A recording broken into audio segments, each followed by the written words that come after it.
Hi,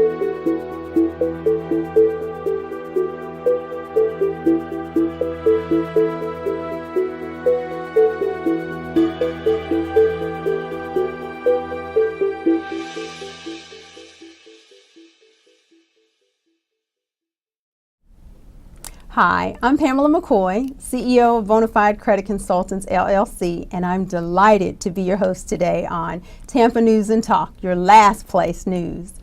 I need you to get comfortable because today we have a real treat for you. Our guest is a fascinating person, rich in history, both worldly and locally, whom I've had the pleasure of first meeting some years ago.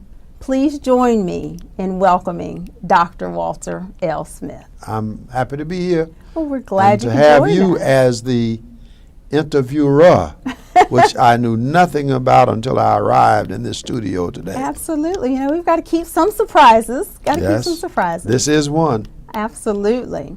Well, today we want to cover a lot of ground, but first I want to get our audience to know a little bit about you. So share with us a little bit about your upbringing and your background. Well, it's very interesting. I was born in Tampa, Okay. 821 Constance Street, Wow. street that does not exist anymore. Okay. And then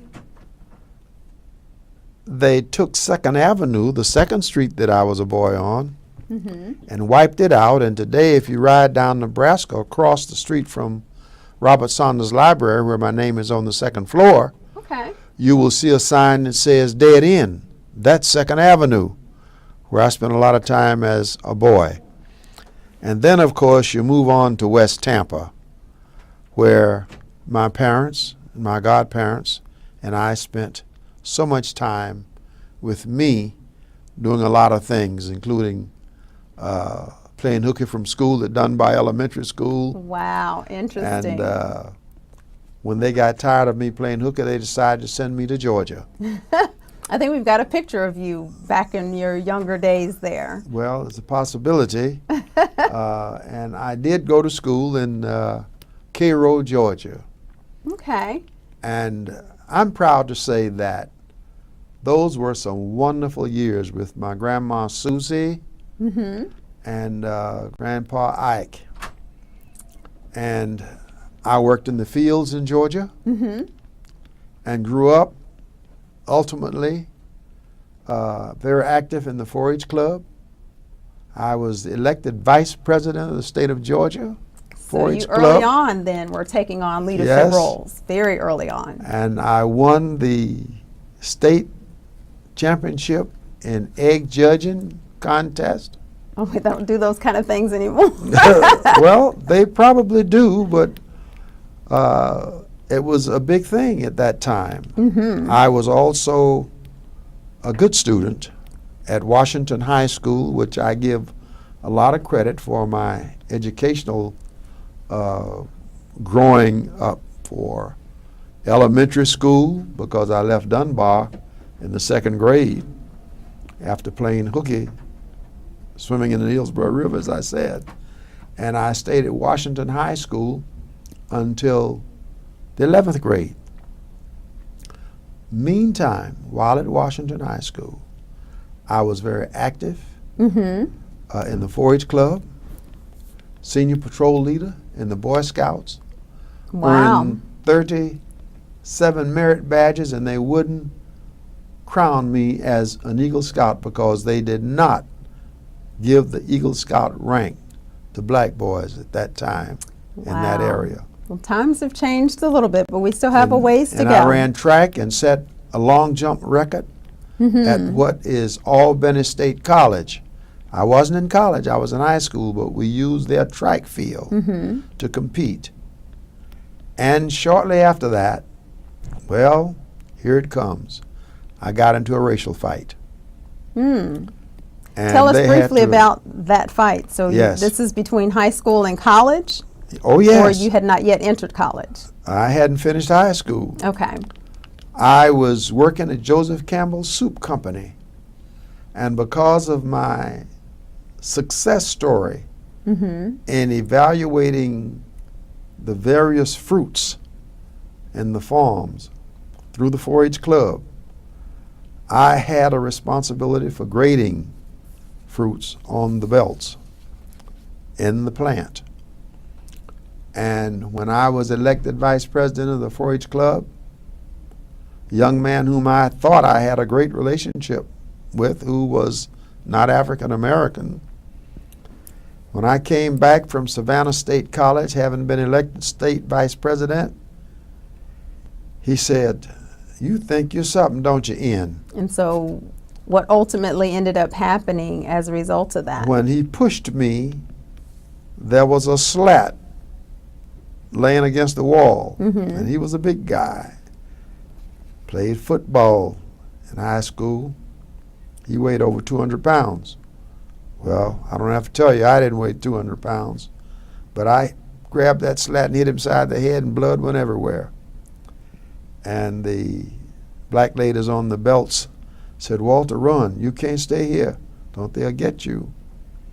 And I was taken to Tallahassee by one of the black cab drivers. And there my grandfather, for whom I was named, Walter Lee, was a farm person manager at Fam C, as it was called at that time. So that was kind of a segue, if you will, into your familiar ties with which you ultimately became the 7th president of FAMU. So tell us a little bit briefly about your tenure as the president of FAMU. Well, before I get to that, you got to understand something. Okay.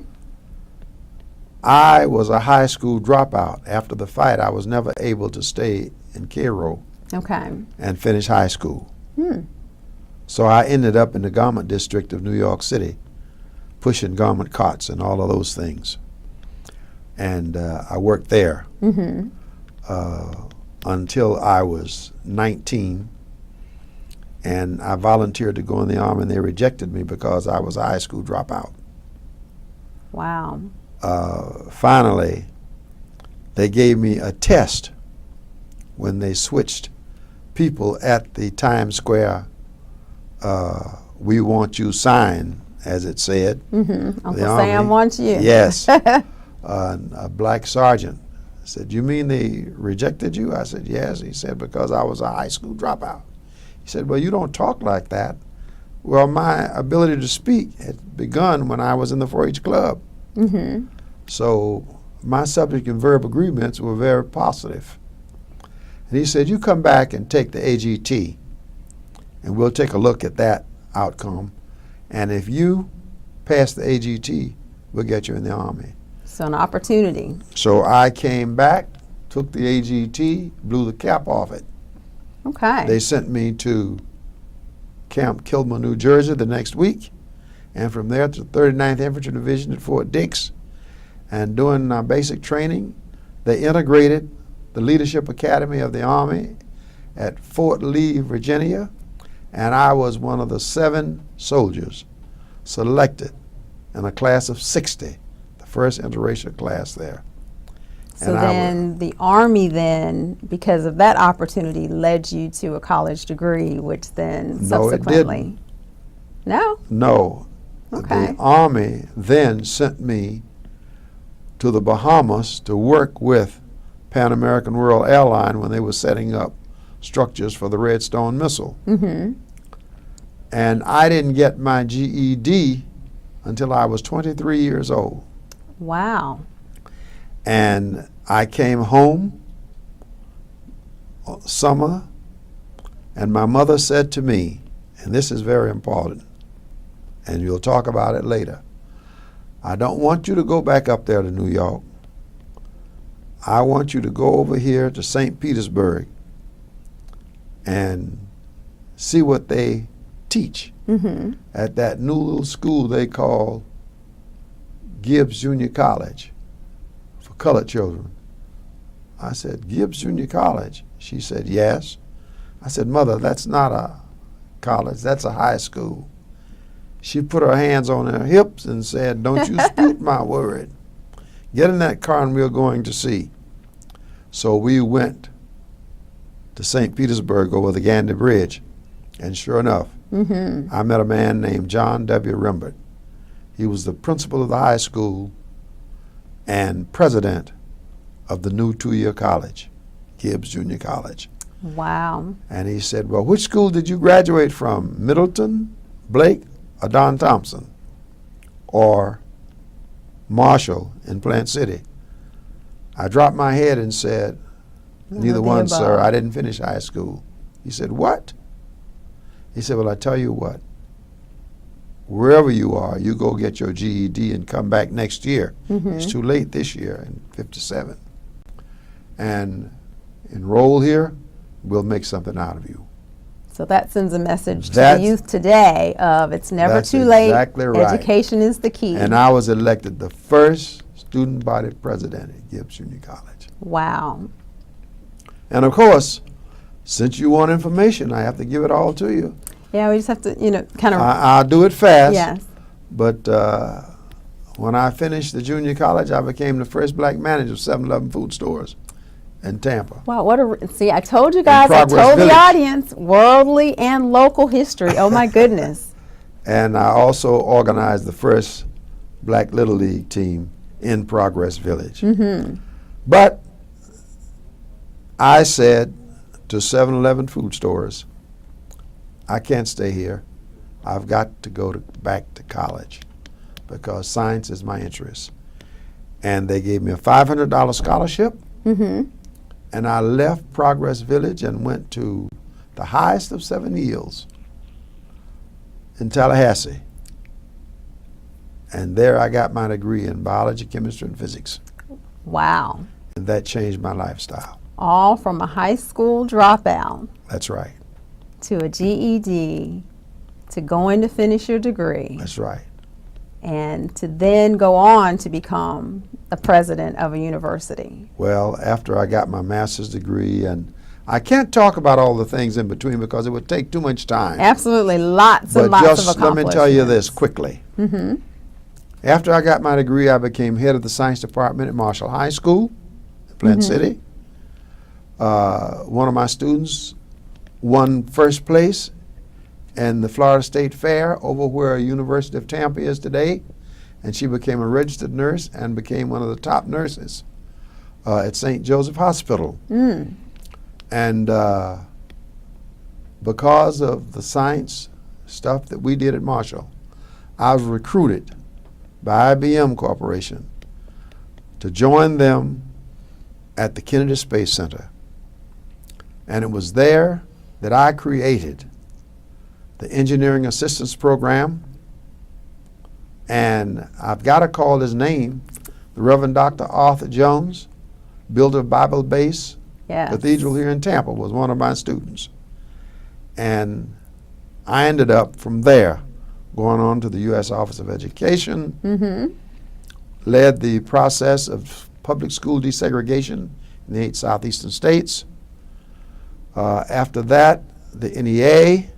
Then after that, executive assistant in the Florida Education Association, and then came home to Tampa and became the provost of Hillsborough Community College. Wow. And from there, they sent me to Roxbury Community College to build Roxbury in Boston, Massachusetts. And from there, I was selected 7th president of Florida A&M University. What a tremendous footprint in the educational system. I wish I had time to tell you all the things in between it, but absolutely. that's important. And for the viewers, I mean, this is our living history. And when I say living, he's right here in Tampa, and so we need to take advantage of this history. And what a nice segue into something that you've done that I think is historical, phenomenal, a legacy that is right here in the Tampa Bay area that, I personally have been to several times, and I think it doesn't get its, the spotlight that it truly deserves. And that is the Dr. Walter Smith Library. And so I want you to, if you would, briefly give us some insight into the library. First question I have is, why Tampa and not Tallahassee? Because you have ties in both places. So what made you choose Tampa for the library instead of Tallahassee? Well, let's back up just for a second. Okay. I had a wonderful 7 years in Tallahassee, including negotiating the classification division of the NCAA and getting our school, our university, reclassified after it had been rejected. Wow. To Division I AA football, and Florida A&M won the first national championship in that division, having defeated the big University of Massachusetts. I have to tell you that. Wow. That's Because more history, more that history. was very significant, and a member of that team is in Tampa right now and does some good things in helping to get rid of termites and other things. And that is Jackie Hearns, Okay. who has a degree from Florida A&M in termite extermination and other things Okay. related to that kind of thing. But I had to say that because it's so important that you understand just being president of FAMU was not the only thing. Right. And out of that evolved the FAMU FSU College of Engineering, which I had the leadership in developing along with Bernie Schleiger. And then the creation of the School of Journalism, which is one of the best in the nation. And you might have read in this past week that it is now establishing its own network Wow. on African American history. Again, just Yes. historical. And the PhD program in the pharmaceutical sciences was established during that time. And guess what? We were responsible at FAMU for developing the School of Pharmacy at the University of South Florida. And I happen to personally know some graduates from the School of Pharmacy at FAMU. So that's something that's very important to understand. And when I came home to Tampa after retiring, I had some tremendous experiences. Senior Fulbright Scholar, having built the first American-style college in the Republic of South Africa, having been asked by President Clinton to go and serve as a monitor for the election that brought Nelson Mandela to the presidency as the first black president of the Republic of South Africa, and all those things. I had spoken at the House of Commons in England. The results of my presentation before the Education Committee at the House of Commons at the Abbey, we got 14 million pounds to come to build more colleges at the Republic of South Africa. It was time for me to retire. I Can't retired walk away and with came all home. of that. Yes. All this history, all of this. Well, So and much then to I give, so retired much to do. and came home. As I sat on the steps at my mother's house, I watched primarily black youngsters being brought home after school in the afternoon on the school buses. When they got off the school buses, they were playing up and down the streets and wrestling and throwing balls and doing everything. And I said one day, I said, my goodness, what do they do to study to find out the things that they should learn in school? Because what they're doing is not helping. Right. And when I went around the community to find out what was there was nothing in that immediate area to help these youngsters. And I made up my mind that because of the experiences I had had on 6 of the 7 continents of the world, that I needed to bring some of that experience to West Tampa and see if I couldn't do something to help these youngsters. And what hit my mind was build a library. Right. Well, I did that. I bought some property. Many people remember Saul Jefferson, who was one of our top African Americans as longshoreman. I was able to buy his house. He had passed. He lived next door to my mother and father. And then Sam Washington, who was a teacher for years, he had moved to Texas. So I bought his house. So I bought 2 buildings, tore down one so we'd have a parking area, and then put everything I had and everything I could afford to buy in the other building. And It's Now tell us a little bit about what all is contained in the library. Yes. Well, we have over 10,000 books in the library. Variety. And I like to say from A to Z, from athletics to zoology. Okay. And all the things in between. But we also have posters in there, works of art of some of the finest places in the world. You can find pictures of the pyramids. And a lot of artifacts as well. Yes. My library has the gold framed under glass 18 African kings and queens. And some people have never seen it. They saw some things that Budweiser did on calendars. But I have those and others. And because of the building efforts that I put forth in that, I was invited to the United Nations when they presented the medallion of the great kings of Africa. And I'm proud to say, as I sit before you, that I am a recipient of the medallion of the great kings of Africa. Wow. Well, congratulations on that recognition. And when Anheuser-Busch realized some of the things I had done, they then visited. And guess what? The results was every great king and queen of Africa was presented to me under glass in gold frames. Wow. And they're on a wall in that library. And Excellent. you know, some people only think of Zulus, but you walk in that library and you'll see them all.